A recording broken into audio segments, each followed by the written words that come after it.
tere sulle, armas! Loodan, et aasta on alanud sulle mõnusalt. Oled saanud nautida pidustusi oma lähedastega, oled saanud puhata ja oled võib-olla et isegi teinud juba siis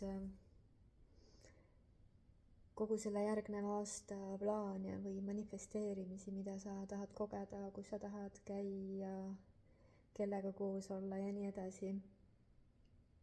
Ja võib-olla üks põhiline, et mida sa luua tahad. Sellel YouTube'i kanalil ei ole minul selle aasta sõnumit, et sa saad seda järgi vaadata minu Facebooki lehel Karin Kai Valguse puudutus. Seal on olemas siis sõnumid, mida minu vaimud andsid edasi inimestele ja need on tegelikult päris huvitavad, loogilised. Olen kuulanud nüüd ka teiste aastaennustusi või soovitusi, siis päris palju sarnast informatsiooni levib igal pool. Et võib-olla üks tahaks öelda nagu põhisõna, mis sealt nagu võib-olla tahaks lihtsalt siia ruumi korraks tuua, on see ausus. Ausus iseenda suhtes, ausus oma elu suhtes, teiste suhtes ka loomulikult.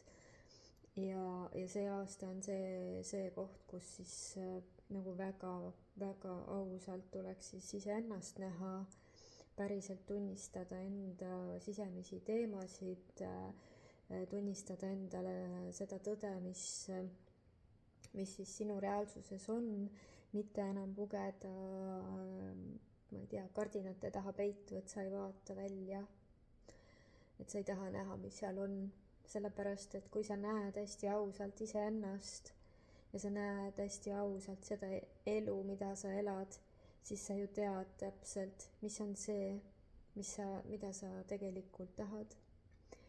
Siis on see, et sa tead, millest sa tegelikult loobuda tahad, mis on see, mida sa kogeda tahad, luua tahad, mis on see, mida sa saad enda sees ära muuta, et luua midagi imelist oma ellu või siis lahti lasta hoopis millestki, mis ei teeni sind enam.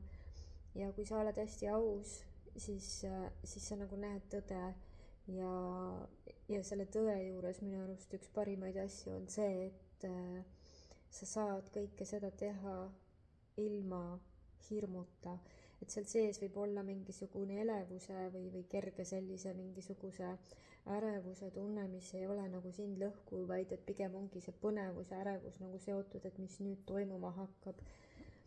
Ja see ongi üks väga hea tunne, mis viib sind edasi, kui nii saab öelda. Väga paljud inimesed selle ärevuse tunde pealt ütlevad stopp kõigele muutusele, ütlevad stopp endale ja lähevad sellesse vanasse elumustrisse tagasi. Aga see tõde ja see ausus, mida sa koged, siis see tegelikult näitab sulle väga tugevalt välja ebamugavad kohad.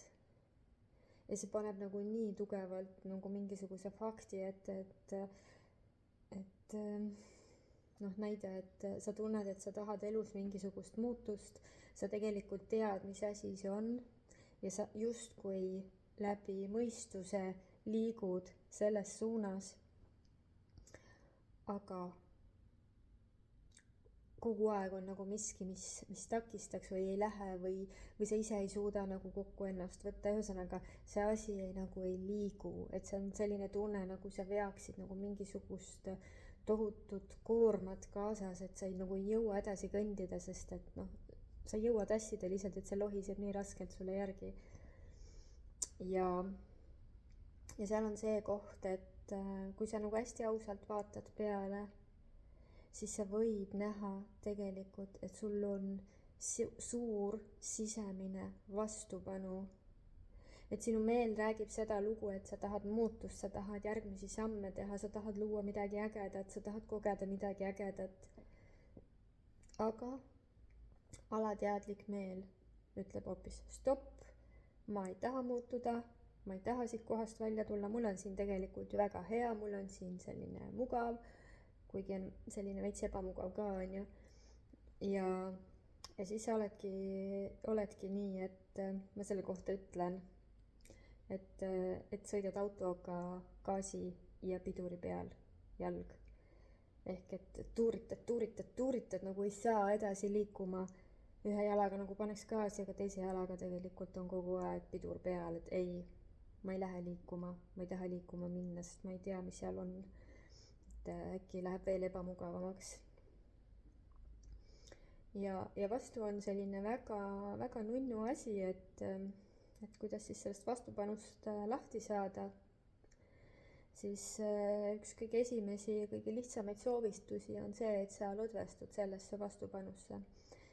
Mina enda keha peal olen kogenud seda vastupanu sellise kehaliselt, siis mul läheb siin nagu turja peal läheb selliseks hästi tihkeks, nagu sihuke surutuse tunne tekib sinna turja peal.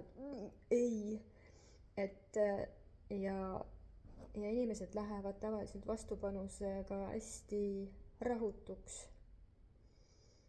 Seal võib ka see ärevus olla, et selliselt negatiivselt ärevaks, et mitte kuskil ei saa olla ja siis võib-olla magada ei saa.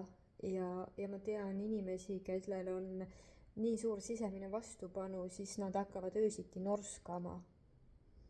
Et see on ka väga huvitav näide, on ju.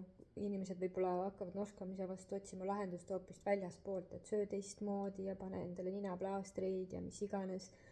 Aga tegelikult on hoopis see, et keha on nii tugevas vastupanus. Ma just ütlen, et kehatasand, sest et ta on mentaalselt ka, aga see on ju füüsiliselt juba väljendub keha peal. Et siis esimene asi, mis on see, et sa lihtsalt lõdvestud. Sa ei suru ennast mitte kuskile, sa teadvustad, et sul on vastupanu, sa koged seda vastupanu. Sa lihtsalt koged, sa lihtsalt oled selles vastupanus. Ja sel hetkel, kui sa nagu lubad sellele olla, sa ei pea kuskile liikuma, sa ei suru ennast mitte kuskile, sa lihtsalt oled, siis selles hetkes su keha hakkab veidike rahunema, aga ilmselt ta lõpuni ei rahune ära, sest et seal on ikkagi vastupanu muutustele, vastupanu kõigele sellele, mis võib nüüd toimuma hakata. Siis lõdvestumine võib aidata tuua sul nähtavale need lood, mida sa endale räägid, mis tekitavad selle vastupanu. See on see iseendaga tutvumise koht, on ju. Et sa oled lõdvestuses ja sa võid küsida endalt, et aga mis siis on? Et mis siis minuga on? Ja kui sa tood enda energia veel rohkem kehasse, siis sa saad veel rohkem rahustada ennast, rahuneda. Sa saad veel rohkem hingata. See võib aidata sul isegi magada. Võib-olla sul on nii suured vastupanupinged sees olnud, et sa oled magamata, siis ongi see, et sa lõdvestad, sa võib-olla saadki magada, välja hingata, keha rahuneb, meel rahuneb. Ja siis saad vaikselt samm-sammul nagu, kuidas ma ütlen sulle, luua enda sees need otsused või lubadused, mis on päriselt nagu pädevad, mis aitavad sul sellest vastupanust nagu mööda minna. Et sa saaksid teha siis, ikkagi näitab, et selline tugev otsus, et ma nüüd valin ära a la muutuse näiteks. Ma nüüd valin, ma ei tea, minna esinema. Ma nüüd valin, et ma teen mingisuguse ülesande, täidan ära, et mis on näiteks edasi lükatud kogu aeg, niimoodi, et sa lükkad edasi, et sa ikka ei saa ära teha seda.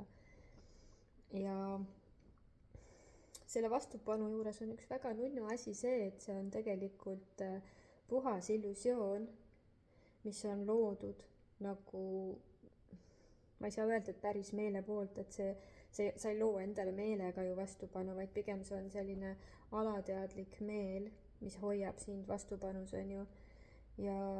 ja kui sa hakkad nagu vaatama neid lugusid, mis sulle nähtavale tulevad, siis need on puhtad illusioonid, mis on lihtsalt sinu peas loodud mingisugusel X hetkel, võib-olla lood seda ka praegu, on ju, mõtete näol, ja seal taga on lihtsalt hirm. Ja noh, kui ma räägin nagu enda kontekstist, siis üldjuhul on see minu väikese tüdruku hirm. Sellepärast, et kui inimene tahab minna muutusesse, räägime, ütleme sellistest suurematest sammudest, siis mitte see, et sul on vaja mingi ülesanne ära teha või mis on lihtne võib-olla, et isegi, et pigem on see, et kui on suuremad muutused, siis tekib see turvatunne nagu läheb läägama, ütleme selliselt, et see väike tüdruk kardab, et see väike poiss kardab, et midagi võib juhtuda. Ja kõikidel inimestel ei tule seda tasakaalutust välja lihtsalt sellepärast, et nad on kasvanud üles nende jaoks turvalises keskkonnas ja see muutus tundub nii loomulik. Aga kui inimesed, kes on nagu elus takerdunud veidike ja kes siis lükatakse niimoodi mingisuguste sündmuste või mingisuguste asjade näol muutusesse, arengusse, siis nendel tõenäosus on palju suurem, et see vastupanu tekib, on ju. Ja see tõenäosus, et see turvatunne saab nagu jälle pihta, et seal ei ole seda, mis hoiaks sind ära. Aga noh, võtmekoht on see, et sa näed need illusioonid ära, mida sa oled endale loonud ja sa saad aru, et mitte midagi ebaturvalist ei ole. Ja kui sa saad muuta enda sisemist energeetikat sellised, et hirmu asemel lood põnevuse, sest et meie hingel on tegelikult põnev, ma olen seda korduvalt näinud nii enda kui teiste pealt, et meel on hirmul, paanikas, kõik, aga hing tahab seda põnevust. Hingel on nii põnev, et ta juba ootab, noh, mis nüüd saama hakkab, mis nüüd toimuma hakkab. Et see kogemus, temal on vaja seda kogemust, aga meil on see tähtsus seal, et justkui peavad asjad ära toimuma ja kui see muutus ei tule nii, nagu sina oled oma peas välja mõelnud, ja siis on ju pettumus ja mida teised ütlevad. Ehk kõik need lood luba enda jaoks tulla nähtavale. Ja siis sa saad aru, et elu on põnev. Ja kui sa jääd ühte paika nagu tiirutama ringi ratas, siis seal läheb lõpuks igavaks. Et sa võid ka nii elada, et sa elad nagu nii kaua ühte seda mulli, kui lõpuks ütleb, et kõik aitab nii, kõik ma nüüd muudan ära ja siis sa lähed ja teed selle ära. Aga vahest on vaja sulle kiiremat arengut ja ära jää ootama seda hetke, et elu lükkab sind arengusse, muutusesse. Et pigem lähtu enda elevusest. Hästi palju vaimsetes õpetustes ja kanaldustes on see, et sa pead hakkama vaatama seda tunnet, mis sinul on, mis tekitab sulle seda elevust, põnevust, on ju. Seda väikest sädet, mis tõmbab sind liikuma, et see on see sinu tee. Nii et minul on samad sõnad. Jälgi seda sisemist tunnet. Ja ära mõtle üle sellega, need võivad imeväiksed asjad olla, millest alustada, kui sa liigud oma põnevuse teed. Ilmselt kui mina ei oleks valinud seda elevuse tunnet ja seda põnevust ja seda tunnet magnetina, mis tõmbas mind mandalate joonistamisel, siis ma ilmselt ei oleks joonistanud, sest et mul ei olnud vahendeid selle jaoks. Kui ma hakkasin esimest korda mandalat joonistama, mul ei olnud joonlauda. Mul äkki oli harilik pliiats, aga ma ei mäleta, mul ei olnud sirklit. Ja mul ei olnud joonistuspaberit, okei, mul oli printeripaber, on ju. Aga lihtsalt see tunne ja see tõmme oli nii suur, et ma tahan seda joonistada. Et ma ei jäänud selle mõtte taha kinni, et mul ei ole neid vahendeid, ei, see pole ikka mulle, sest et kui see oleks mulle, siis ju kõik asjad oleks olemas. See ei ole alati nii. Oluline on see põletav soov ja esimesed mandalad olidki väga teravad ja nurgelised ja mitte üldsegi minu jaoks tasakaalus, sest ma kasutasin omal taldrikuid ja kausikesi, et tõmmata neid ringe, et saada mingisugune mandala põhi ja hakata sinna peale joonistama. Siis ühel hetkel ma laenasin oma tütre käest tsirklit, et ma sain ringi hakata tõmbama ja joolnauda ka laenasin. Et täna mul on need kõik asjad endal ise olemas ja tõesti, kui ma ei oleks postitanud seda mandalat, mida ma joonistasin oma massöörile kingituseks, jõulukingituseks, üks kuldne mandala. Kui ma ei oleks julgenud seda postitada Facebooki lehele, siis ilmselt ei oleks seda märganud üks mees, siis ei oleks saanud seda märgata üks mees, kes ütles, et aga ta tahab ka endale seda. Täiesti võõras inimene minu jaoks. Tal lihtsalt tuli see soov ja ta küsis mu käest ja ma tundsin, et ma ei saa talle ei öelda. Ja see oli väga ebamugav, et joonistada kellelegi teisele, kas talle meeldib. Mina lihtsalt läksin tema energiat lugema, et aru saada, et mis on siis see, mida ma sinna mandalasse üldse panen, on ju, energeetiliselt. Ja kui vaadata neid samme, need on ju kõik muutused. Aga ma lihtsalt kasutasin nagu väikeste sammudena. Mitte ei olnud niimoodi, et ma joonistasin terve, ma ei tea, stuudiotäie mandalaid valmis ja nüüd ma panen kõik müüki, et tulge ja vaadake, on ju. Aga see läks lihtsalt nii edasi, et see mees sai kätte, ma panin uue mandala ja tuli veel inimesi, kes tahtsid ja siis ma hakkasin joonistama, sest et ma nii nautisin seda. Ma vahest ei saanud õhtul magamagi minna. Mul olid väiksed sellised pisikesed paberitükid jäid suurtest mandalatest järgi, ma lõikasin nagu nad ruutudeks.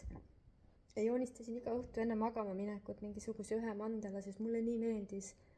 Ja tead mis? Nendest mandalatest said minu mandala sõnumikaardid. Ja järgmine hetk oli natuke suuremaid mandalaid, mis ma joonistasin ka, mul jäid paberitükke järgi.